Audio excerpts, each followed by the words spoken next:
Welcome back to Corner Stories. Today we have a heartbreaking story, and it comes with content warnings. Self-deletion and self-harm. If these topics are distressing for you, please feel free to skip this video. My husband's hatred killed my child, and it's partly my fault as well. I can't live with myself knowing what went on under my roof. I don't really know how to format, so please be understanding, so I guess I'll start by talking about my family. It's myself, my husband, our 12-year-old daughter, and my eldest who was 16 when he passed. For the first 15.5 years of his life, we knew him as our daughter's sister, but last year he was brave enough to tell us who he really was. The new name that he asked us to use was Jasper. It took a bit of adjusting, of course, but my daughter and I tried our hardest for Jasper's sake. My husband didn't. My husband, rather than accept Jasper and move on with the rest of the family, he tried to convince Jasper that he wasn't actually transgender and was in fact just confused. My husband refused to use Jasper's new name and pronouns. It was actually a little silly once Jasper started dressing more masculine and talking in a deeper voice. My side of the family followed mine and my daughter's lead and changed how they referred to Jasper.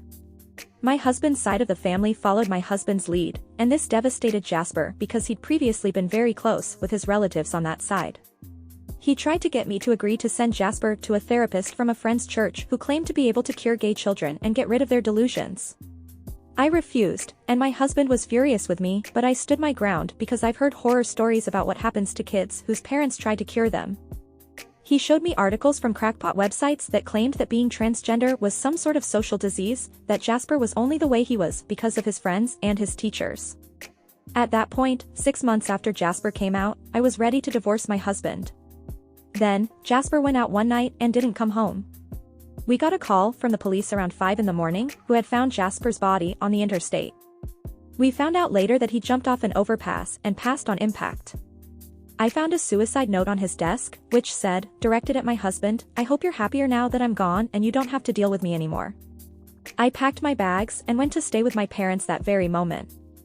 I didn't speak to my husband at all for a month, until a family friend told me about a funeral that my husband was planning. Only the announcement at the funeral home was using Jasper's old name and old photo from when he looked like a girl.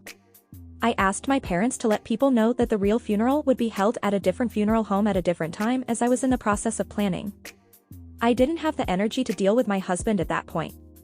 Now I'm legally separated from my husband and I'm not looking back. That evil man killed my child and I never want to see or speak to him again. My daughter is bouncing between my apartment and our old family home. I can tell she misses Jasper and resents her father as well. My fury against my husband has calmed to a simmering hatred, but now I can't help but feel guilty for how far my husband's crusade against Jasper's identity went without me stopping it. To anyone here with a trans kiddo, learn from my mistakes and protect your little one from all harm, especially when that harm is coming from someone they love. Words cut deeper than one would expect, and they can't block out every criticism that comes their way, doubly so it's coming from a person who they trust. Here are some comments. I am so very sorry for your loss. This story brought me to tears. I have never had to deal with this situation, so I won't comment on it, but I really do feel for you. Rest in peace, Jasper. The funeral with his real name is the least you can do for him. I'm so sorry for your loss. I'm sending you and your daughter hugs and kisses. I hope Jasper knew how much he was loved. This is where I will leave you, but in this season of celebration and renewal, please remember to connect with each other, be kind, be curious, share love. Until then, Corner Stories signing off.